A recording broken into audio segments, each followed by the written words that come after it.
Morning class, क्या हालचाल। उम्मीद करते हैं अच्छे होंगे और अच्छी तरह से रहना भी चाहिए। तो आज की क्लास में हम पढ़ने वाले वर्णिका का चैप्टर नंबर 3, जिस चैप्टर में कहानी का नाम है माँ, और यही कहानी के बारे में आज हम पढ़ेंगे। और अगली वीडियो में इसका ऑब्जेक्टिव और सब्जेक्टिव करेंगे और उसका नोट्स भी हम टेलीग्राम पे डाल देंगे। टेलीग्राम पे नोट्स ही मिलेगा और अपने हाथों से लिख लिख के बढ़िया से नोट्स दे रहे हैं, जो कि तुम्हें कहीं पे नहीं मिलेगा। तो इसीलिए टेलीग्राम चैनल को भी ज्वाइन करो, ठीक ना। तो चलते हैं कहानी में। कहानी का नाम क्या है भैया? माँ, ठीक है। लेखक कौन है तो याद रखना ईश्वर पाटलिकर। यहाँ पे थोड़ा सा घिजमिजा हुआ है, कोई दिक्कत नहीं, हम बोल रहे हैं उसको लिख लेना अच्छे से, क्योंकि उस बार रिकॉर्डिंग के थे तो आवाज नहीं कैप्चर हो पाया, इसीलिए थोड़ा सा प्रॉब्लम हो गया, ठीक है। तो लेखक का नाम कौन है भैया? ईश्वर पाटलिकर, ठीक है। अच्छा, ये किस भाषा की कहानी है तो याद रखना गुजराती भाषा। पूछेगा माँ कहानी किस भाषा की है तो याद रखना गुजराती। लेखक कौन है? ईश्वर पाटलिकर, ठीक है। ऐसे याद भी रह सकता कि भैया देखो, माँ जो किसका दिन होता, माँ किसका रूप होता? ईश्वर का, लेकिन माँ गुजर गई तो भैया वही हो गया। तो मतलब माँ कहानी का लेखक कौन है? ईश्वर पाटलिकर, गुजराती भाषा। अच्छा, लेखक जो है ईश्वर पाटलिकर की दो रचनाएं जो प्रमुख है, जो तुमसे ऑब्जेक्टिव में पूछा गया है, एक भैया काला पानी, एक है खून की सगाई। तो बोलेगा खून की सगाई रचना किसका लिखा हुआ है तो याद रखना ईश्वर पाटलिकर। या खून की सियाही किसका लिखा हुआ है तो ईश्वर पाटलिकर। या काला पानी तो ईश्वर पाटलिकर, ठीक है। अच्छा भाई, हिंदी अनुवाद देखो, ये कहानी कौन सी है? गुजराती भाषा। तो हिंदी में अनुवादक कौन किया था? याद रखना गोपाल दास नागर। हिंदी अनुवादक कौन है? गोपाल दास नागर। यहाँ से तुम्हारा लेखक का इंट्रोडक्शन क्या आ जाता? खत्म। ये थोड़ी सी चीज है जिसको तुमको याद करना। अब चलते हैं भैया कहानी में। अब कहानी का जो मेन पात्रक है, वो पात्रक के बारे में थोड़ा सा हम क्या करते हैं समझ लेते हैं। पात्रक है भैया मंगू। क्या है? मंगू, जिसका उम्र है 12 वर्ष। क्या है? 12 वर्ष, ठीक है। कितना उम्र है? 12 वर्ष। और ये भैया जन्म से ही पागल है। जन्म से ही क्या है? पागल और गूंगी है। पागल और गूंगी है। हालांकि मुझे लिखने में अच्छा नहीं लगता ये सब क्या लिखे कि जन्म से। भैया सिर्फ मंगू का उम्र लिखते हैं। मंगू का उम्र कितना वर्ष है? 12 वर्ष। और वो जन्म से पागल और गूंगी है, ठीक है। और भैया एक चीज रखना, कहानी का नाम माँ है, लेकिन इसमें आ गया मंगू। तो भैया यही तो है कि भैया जन्म से ही क्या है? पागल है और गूंगी है। कौन? मंगू। कौन है? मंगू। मतलब मंगू जन्म से ही पागल और गूंगी है, जिसको माँ बहुत ही लाड प्यार से क्या करती है? पालती है। इसके 4 बच्चे हैं। तो 4 बच्चों में ये 3 गो से कोई मतलब नहीं रखते, लेकिन इसको सबसे ज्यादा लाड और प्यार करती। यही तो माँ की ममता है। माँ के नजर में हर एक बच्चा, ये तो पागल हो, ये तो कैसा भी हो, सब एक समान होता है। और जहां तक कि माँ की बात किया जाए तो अच्छे बच्चे को, अच्छा बच्चा तो लाड प्यार करती है, पर उसके लिए निफिक्री रहती है भाई ये कुछ भी करेगा, लेकिन जो पागल रहता है उस पर ज्यादा ध्यान रखती है और उसे थोड़ा सा ज्यादा लाड प्यार करती है। तो यानी कि इस कहानी में आज माँ की ममता के बारे में पढ़ेंगे कि माँ के लिए हर एक बच्चा क्या है? समान है, ठीक है। एक गांव है जिसका नाम नहीं दिया गया। गांव में एक माँ है जिसके कितने बच्चे हैं? याद रखना 4 बच्चे। कितने बच्चे? 4 बच्चे। 2 बेटा और 2 बेटी।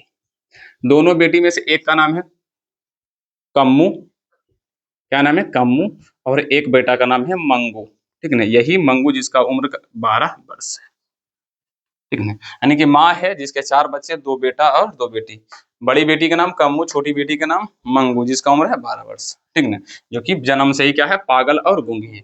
अब ये माँ जो है, ये 2 बेटे क्या रहता? बाहर पढ़ाई लिखाई करके ये अब नौकरी करता है बाहर में, ठीक है। और बेटी बड़ी की शादी हो गया, कम्मू अपना रहती है ससुराल में। अब बचा है कौन? मंगू। तो मंगू तो जन्म से ही पागल और गूंगी, इससे शादी ब्याह कौन करेगा? अभी उम्र भी क्या है? 12 वर्ष। जिसे माँ लेकर अकेले क्या में रहता, कहाँ में रहती है भैया? गाँव में। और माँ है इसको बहुत ही लाड प्यार दुलार से क्या करती है? पालती है। हालांकि यहाँ थोड़ा सा हम क्या करते हैं, छोटी बच्ची का चित्र बना देते हैं और एक माँ का चित्र बना देते हैं थोड़ा सा, ताकि तुम सबको समझने में क्या जाए।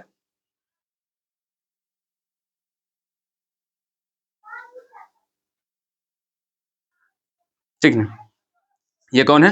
मंगू। और ये मंगू की क्या है? माँ। इसे इतना लाड प्यार करती है कि इसका हर मतलब इसे कुछ काम ही नहीं करने देती है। इसको खाना अपने हाथों से खिलाएगी, बेटी लो खाओ। इसका कपड़ा धो देगी।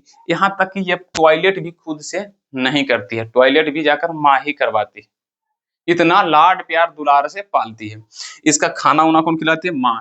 कपड़ा कौन धोएगी? माँ। नहाएगी फिजाएगी कौन? माँ। इसको टॉयलेट भी कौन करवाएगी? माँ। हर एक काम करती है माँ, क्योंकि माँ इसे बहुत ही लाड और प्यार, मतलब बहुत ही प्यार करती है इसे, किससे? मंगू से, ठीक है। तो फिर इसी तरह समय चलते रहा भैया, पागल है गूंगी, ये समय चलता रहा। तो एक बार क्या आया, बड़ा बेटा आया घर, कहाँ आया? गाँव, घर।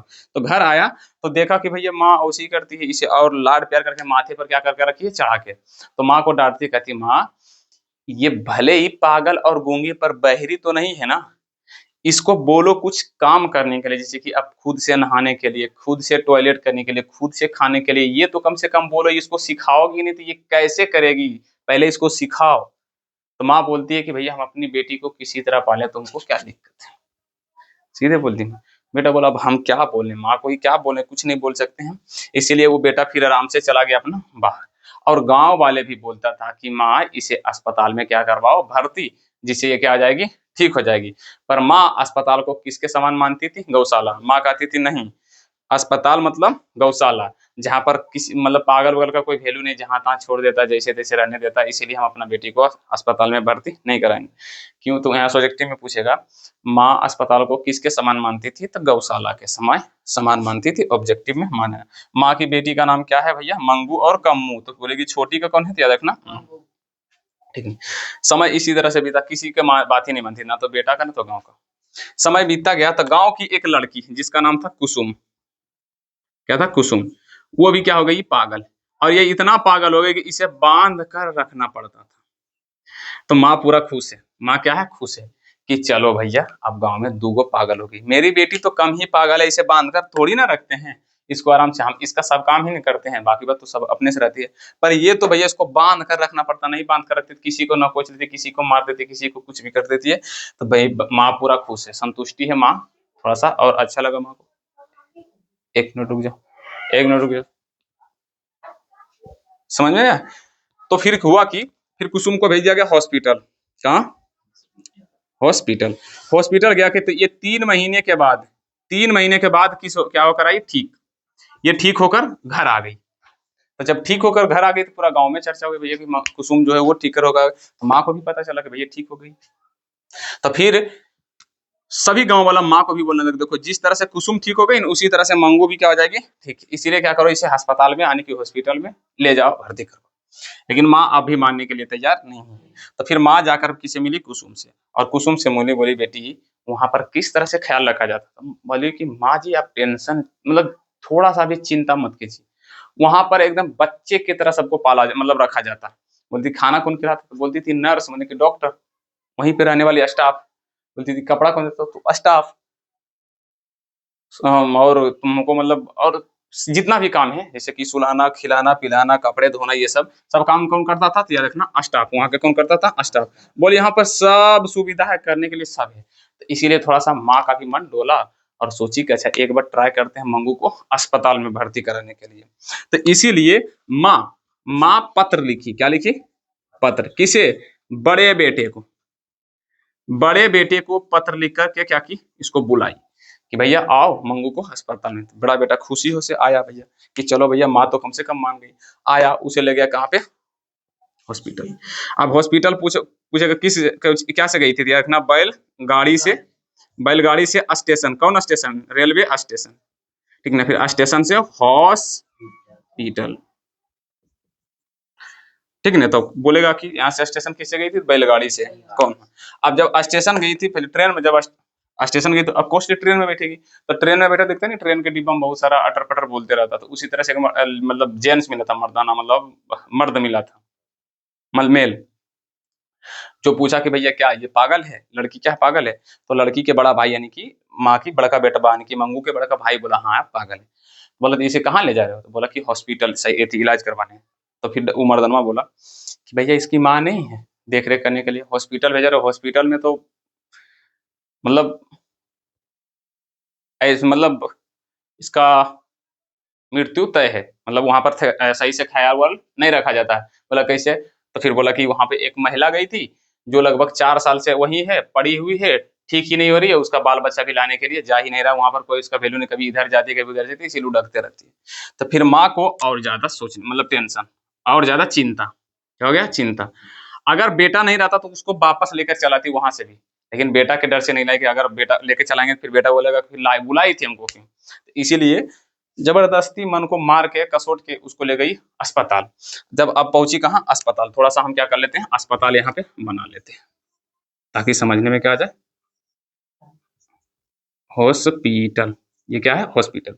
अब यहाँ पहुंची कौन, मंगू, माँ और बेटा। अब बेटा अपना सब काम करने लगा, अपना चिट्टा पुर्जा जो होता करने। अब माँ देखी कि भैया सगर सिर्फ पागल ही पागल भरा, सगर पागल पागल ही भरा।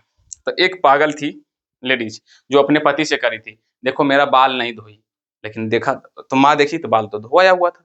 फिर बोली देखो मेरा मुंह नहीं धोई, फिर देखा मुंह भी धोया हुआ है। तो फिर माँ को लगा कि नहीं, नर्स यहाँ का क्या है, ठीक है, नर्स यहाँ का ठीक है, मतलब यहाँ का स्टाफ डॉक्टर सब क्या है, ठीक है, यानी कि मंगू को हम छोड़ सकते हैं। फिर किसी तरह मन को दाबकर मंगू को हॉस्पिटल में ही क्या की, छोड़ दी। और तो फिर माँ को मन बेचैनी ही है, माँ को मन बेचैनी, छोड़ना तो छोड़ तो रही है पर छोड़ना नहीं चाह रही है। इसीलिए क्या किया, डॉक्टर से पूछा कि जिस कमरे में मंगू रहेगी क्या हम उसे देख सकते हैं। तो डॉक्टर बोला, डॉक्टर नहीं, वहाँ के स्टाफ बोला, जिसको मेट्रन बोलते हैं, वहाँ के स्टाफ बोला कि भैया अंदर जाके देखने की इजाजत नहीं है।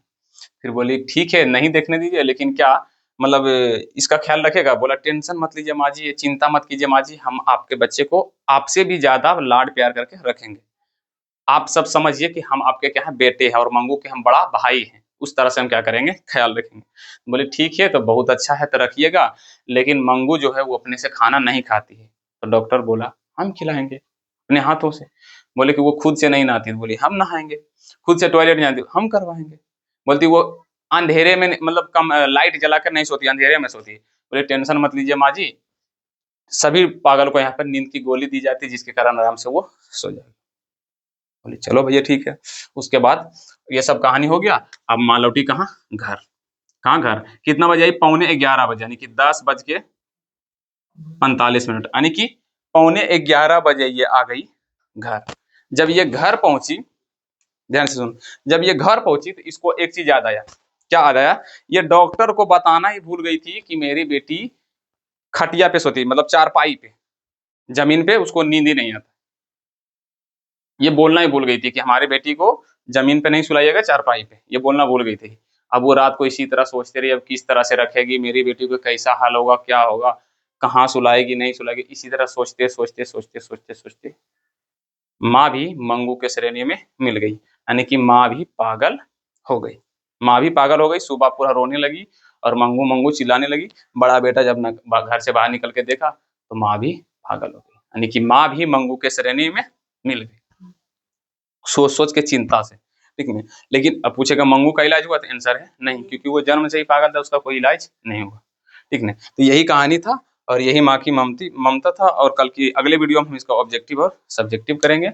उम्मीद करते तुमको कहानी अच्छी लगेगी, और कहानी अच्छी लगी है तो भैया अच्छे से पढ़ाई करो, और एक भी ऑब्जेक्टिव सब्जेक्टिव नहीं छूटेगा, जाकर देख लेना। तुम्हारे पास बुक होना चाहिए हर हाल में ऑब्जेक्टिव का, क्योंकि ऑब्जेक्ट ये सब के लिए नोट्स को जरूरत नहीं, सिर्फ ऑब्जेक्टिव का बुक होना चाहिए। और सब्जेक्टिव क्वेश्चन हम तो कल की क्लास में हम करवाएंगे, उसका नोट्स भी दे देंगे, इसको टेलीग्राम पे डाल देते हैं, टेलीग्राम से अपना ले लेना। तो आज की क्लास इतना तक ही रखते हैं, मिलते हैं कल की क्लास में। जय हिंद, जय भारत।